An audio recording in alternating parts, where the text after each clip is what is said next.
ഓം ശാന്തി. പലപ്പോഴും നമ്മൾ പലർക്കും പൈസ കൊടുത്ത ശേഷം അത് അവരെടുത്ത് കുടുങ്ങിപ്പോയി, എനിക്കത് കിട്ടുന്നില്ല, എന്ത് ചെയ്യും, ഏത് വിദ്യ ഉപയോഗിക്കും എന്നൊക്കെ കുറേ കുട്ടികളായി എൻ്റെ അടുത്ത് ചോദിക്കുന്നു. അവരെടുത്ത് ഇത്ര പൈസ പെട്ടുപോയി, എൻ്റെ സ്വർണം അവരെടുത്തായി പോയി, എൻ്റെ ധനം അവരെടുത്തായി പോയി, ഇനി എങ്ങനെ എനിക്കത് കിട്ടുന്നില്ല, എന്താ ചെയ്യേണ്ടതെന്നൊക്കെ ചോദിക്കുന്നത്. ഒന്ന് അത്, മറ്റൊന്ന് തൻ്റെ ജീവിതത്തിലെ ഏതൊരു ഡ്രീം നേടിയെടുക്കണമെങ്കിലും അതിനും ഉപയോഗിക്കാവുന്നൊരു വിദ്യയാണിത്. ധനത്തെ ആകർഷിക്കാൻ അഥവാ നമ്മുടെ സ്വപ്നത്തെ നമ്മളിലേക്ക് ആകർഷിക്കാൻ വേണ്ടി. ഇൻ ജനറൽ പറയുകയാണെങ്കിൽ നിങ്ങളുടെ ലൈഫിൽ നിങ്ങൾ നേടണം എന്നാഗ്രഹിക്കുന്ന ഏതൊരു കാര്യത്വവും നേടിയെടുക്കാൻ വേണ്ടിക്കൊണ്ടുള്ള ഒരു പുതിയ വിദ്യയാണ് ഇന്ന് സിസ്റ്റർ നിങ്ങളെ പഠിപ്പിച്ചു തരുന്നത്. അത് കെട്ടിയിട്ടുകൊണ്ട് അതിലൂടെ ചെയ്യുന്നതായിട്ടുള്ള വിദ്യ. അതുകൊണ്ടാണ് ഞാൻ ഇതിന് കെട്ട് വിദ്യയിലൂടെ കിട്ടാക്കടം എന്ന് പേരിടാൻ തന്നെ കാരണം. പലപ്പോഴും നമുക്ക് എത്ര ശ്രമിച്ചിട്ടും എത്ര ചോദിച്ചിട്ടും അവർ തരാത്തത് ഒരുപക്ഷെ അവരുടെ കയ്യിലില്ലാത്തത് കൊണ്ടായിരിക്കാം, അവരുടെ കയ്യിലും വരാത്തത് കൊണ്ടായിരിക്കാം.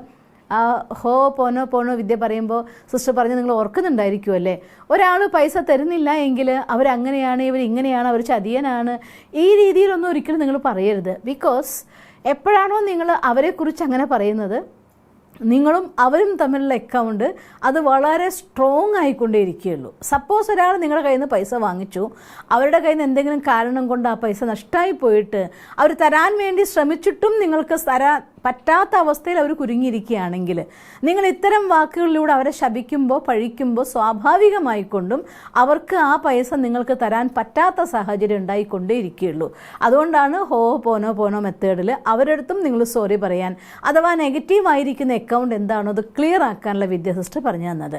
ഇനി മറ്റൊരു കാര്യം നമ്മൾ ചെയ്യേണ്ടത്, ഇപ്പോൾ ഉദാഹരണം പറയുകയാണെങ്കിൽ ഒരു മാസം എനിക്ക് ഇത്ര രൂപ ഇൻകം വേണം നിങ്ങൾ വിചാരിക്കുകയാണെങ്കിലും, അതല്ല ഒരു മാസം കൊണ്ട് എനിക്ക് ഈ ഒരു ലക്ഷ്യം നേടിയെടുക്കണമെന്ന് ആഗ്രഹിക്കുകയാണെങ്കിലും ഒരു പെർട്ടിക്കുലർ ടൈം വെച്ചുകൊണ്ട് എനിക്ക് ഇത്ര സമയത്തിനുള്ളിൽ ഇന്നൊരു കാര്യം നടത്തി കിട്ടണം നിങ്ങൾ ആഗ്രഹിക്കുകയാണെങ്കിൽ, അഥവാ ഇനി പെർട്ടിക്കുലറായിട്ട് ടൈം നിശ്ചയിക്കാൻ നിങ്ങൾക്ക് സാധിക്കാത്തൊരു കാര്യമാണെങ്കിൽ പോലും വളരെ വേഗത്തിൽ ആ ലക്ഷ്യത്തിൽ എത്തണം എന്ന് നിങ്ങൾ ആഗ്രഹിക്കുന്ന നിങ്ങളുടെ ഒരു സ്വപ്നം ഉണ്ടെങ്കിൽ ഇങ്ങനെ ഏതൊരു കാര്യത്തിനും ഉപയോഗിക്കാവുന്നതായിട്ടൊരു വിദ്യയാണ്.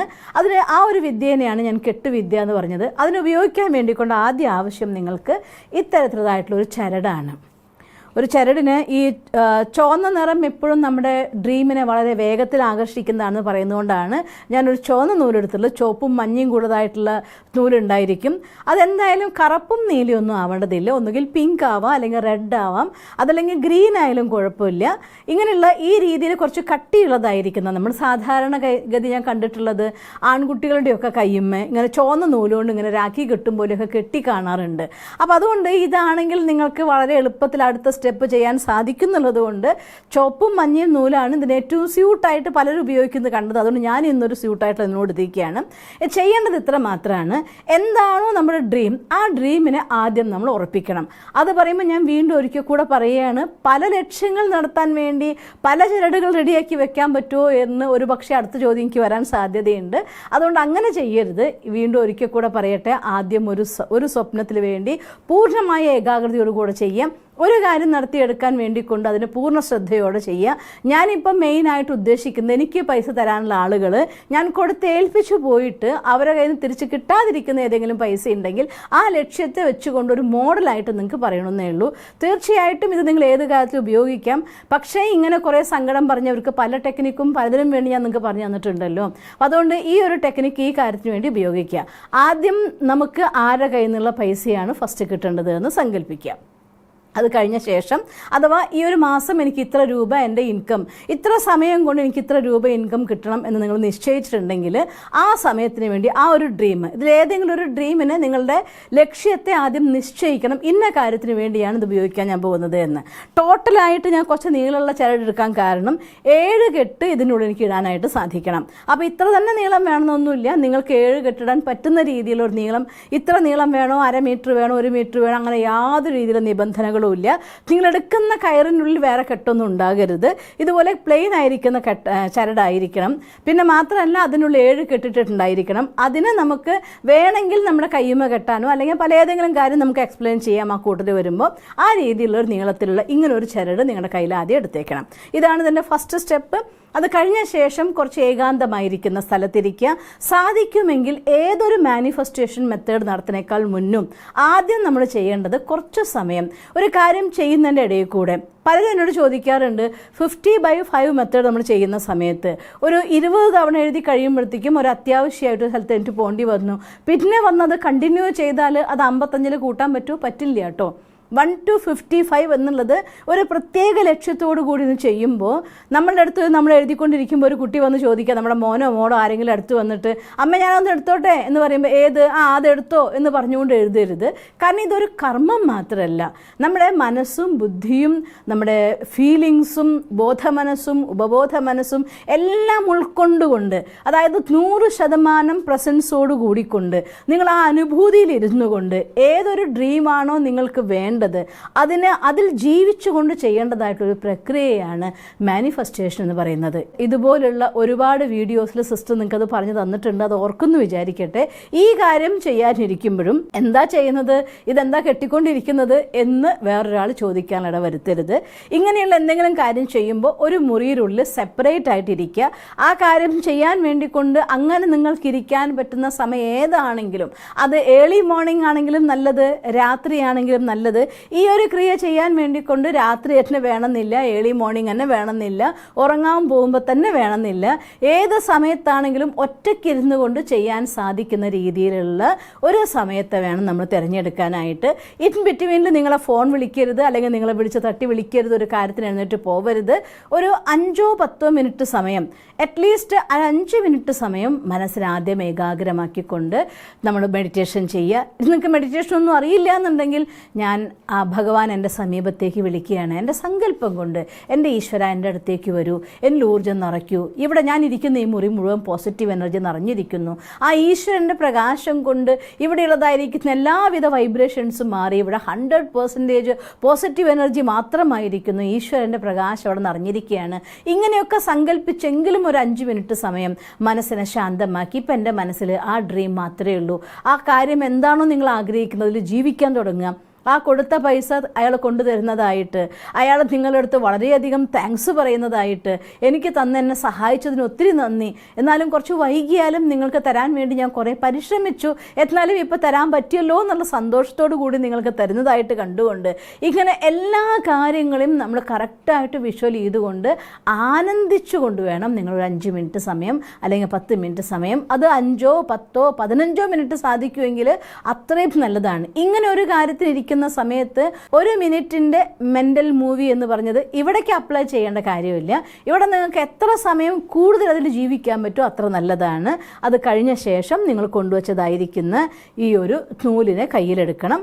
എന്നിട്ട് അദ്ദേഹം ഞാൻ ഉദാഹരണം പറയുകയാണ്, എനിക്കൊരു 50 ലക്ഷം രൂപ തരാനുള്ള ഒരാളാണ്, അല്ലെങ്കിൽ ഒരു 50,000 രൂപ തരാനുള്ള ആളാണ്.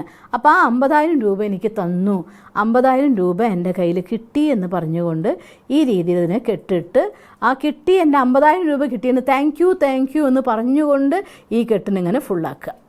ഒന്നാമത്തെ കെട്ടിടുക.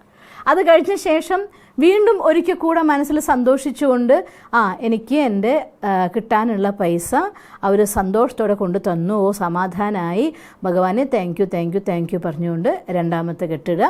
അതേപോലെ തന്നെ എനിക്ക് കിട്ടാനുള്ളതായിട്ടുള്ള പൈസ കിട്ടി, എനിക്ക് സന്തോഷമായി, എന്തൊരു ആനന്ദമായി, ഇപ്പം എന്തൊരു റിലാക്സേഷനാണ്, ഞാൻ വളരെ ടെൻഷൻ, പക്ഷേ എല്ലാം ഓക്കെ ആയി, താങ്ക് യു പറഞ്ഞുകൊണ്ട് ഇടുക. ഇങ്ങനെ ഈ രീതിയിൽ പിന്നെയും ഒരിക്കൽ കൂടെ വീണ്ടും അതന്നെ പറയുക, എനിക്ക് കിട്ടാനുള്ള പൈസ എല്ലാം കിട്ടി, എന്തൊരാശ്വാസമാണ്, ഞാനിപ്പോൾ എൻ്റെ ബാങ്കിൽ കൊണ്ട് ആ പൈസ ഇട്ടു, ഇപ്പം എനിക്ക് ആശ്വാസമായി, എൻ്റെ പ്രശ്നങ്ങളൊക്കെ തീർന്നു, താങ്ക് യു. ഇതിലിപ്പോൾ 4 കെട്ട് ഞാൻ ഇട്ടു. അതേപോലെ തന്നെ വീണ്ടും അതൊരു കഷ്ണം നിങ്ങൾ ഒരു കെട്ടും കൂടി ഇടുക. എന്താണോ നിങ്ങളുടെ മനസ്സിലെ സ്വപ്നം കണ്ടുകൊണ്ട് എനിക്ക് കൊണ്ടു തന്നിരിക്കുകയാണ്, എൻ്റെ കയ്യിൽ ആ പൈസ തന്നിട്ട് താങ്ക്സ് പറയുമ്പോൾ അവൻ്റെ മുഖത്ത് കൂടി എന്തൊരു ആനന്ദമാണ്, സമാധാനമാണ്, താങ്ക് യു.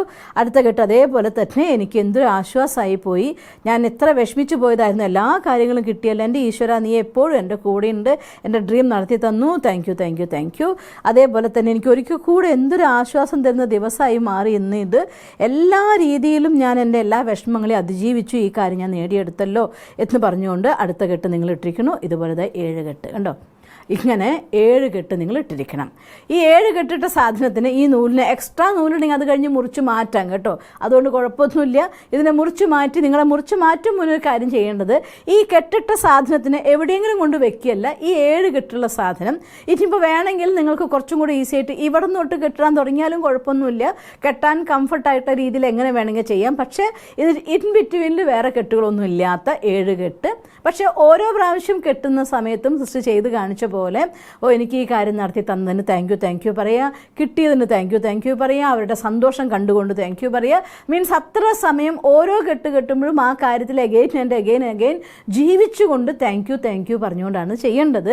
ഇത് കഴിഞ്ഞ ശേഷം സാധിക്കുകയാണെങ്കിൽ നിങ്ങളുടെ കയ്യിൽ ഇതിനിങ്ങനെ നമ്മൾ രാഖിയൊക്കെ കെട്ടില്ലേ, അതേപോലെ ഈ കയ്യിൽ ഇതിനെ ഈ രീതിയിൽ കെട്ടിവെക്കുക. എന്തുകൊണ്ടാണെന്ന് വെച്ചാൽ എപ്പോഴും കാണുന്ന രീതിയിലുള്ള ഏതെങ്കിലും ഒരു സ്ഥലത്ത് വെക്കണം. ഇനി കെട്ടിക്കൊള്ളുന്ന നിർബന്ധമില്ല.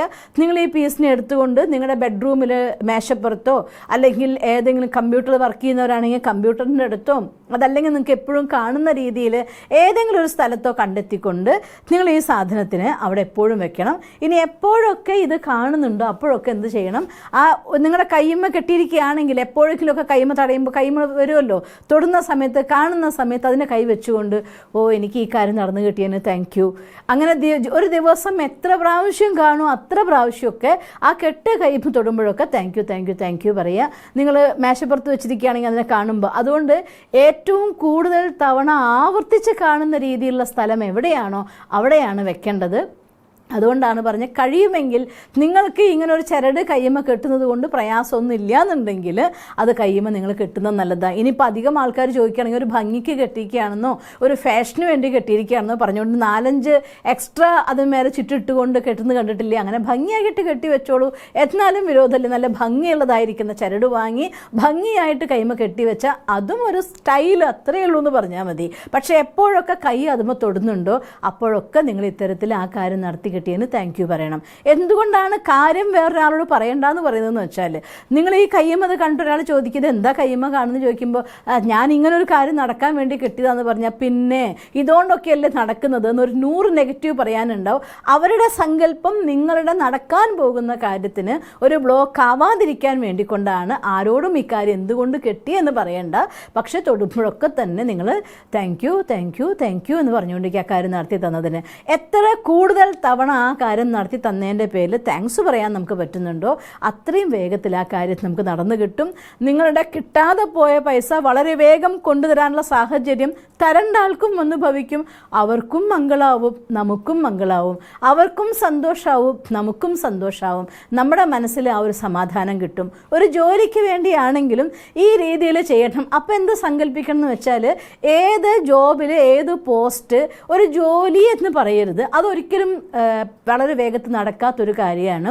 കാരണം വിശാലമായ ലോകത്ത് ഒരുപാട് കാര്യങ്ങളുണ്ട്. എനിക്ക് ഒരു ഷോപ്പിൽ പോയിട്ട് എന്തെങ്കിലും ഒന്നിങ്ങ് തരൂ എന്ന് പറഞ്ഞു തന്നാൽ ആളെടുത്ത് തരുന്ന ആൾ സംശയിക്കും, എന്താ വേണ്ടതെന്ന് അവർക്ക് അറിയില്ലല്ലോ. അതുപോലെ ഈ വിശാലമായ ലോകത്തിൽ നിന്ന് നമുക്ക് എന്ത് ജോലി വേണം, അവിടെ ഏത് പോസ്റ്റ് വേണം, എന്താണ് നിങ്ങളുടെ ആഗ്രഹം, അതിനെ ക്ലിയർ ആക്കേണ്ടത് ഫസ്റ്റ് സ്റ്റെപ്പാണ്.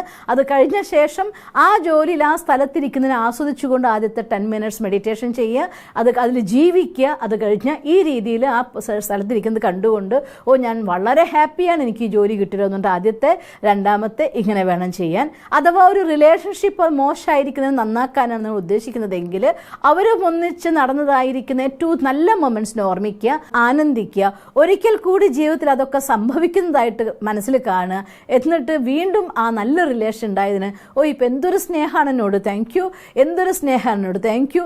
ഈ രീതിയിൽ റിപ്പീറ്റ് ചെയ്യുക. ഇങ്ങനെ എന്ത് കാര്യമാണോ നിങ്ങൾ വിചാരിക്കുന്നത് അതിനെക്കുറിച്ചൊരു ക്ലിയർ ആയിട്ടുള്ള ചിത്രം ഉണ്ടാക്കുകയും 5-10 മിനിറ്റ് അല്ലെങ്കിൽ 20 മിനിറ്റോളം പറ്റുമെങ്കിൽ ഏറ്റവും നല്ലത് ആ ഒരു മൊമെൻറ്റ്സിൽ ജീവിച്ച ശേഷം അതിനെ ആ കെട്ടിൻ്റെ ഉള്ളിൽ ബന്ധിപ്പിച്ച് നിങ്ങളുടെ ശരീരത്തിലോ അതല്ലാന്നുണ്ടെങ്കിൽ നിങ്ങൾ എപ്പോഴും കാണുകയും സ്പർശിക്കുകയും ചെയ്യുന്ന സ്ഥലത്തോ വെച്ചുകൊണ്ട് അതിന് താങ്ക് യു പറഞ്ഞുകൊണ്ടേ ഇരിക്കൂ.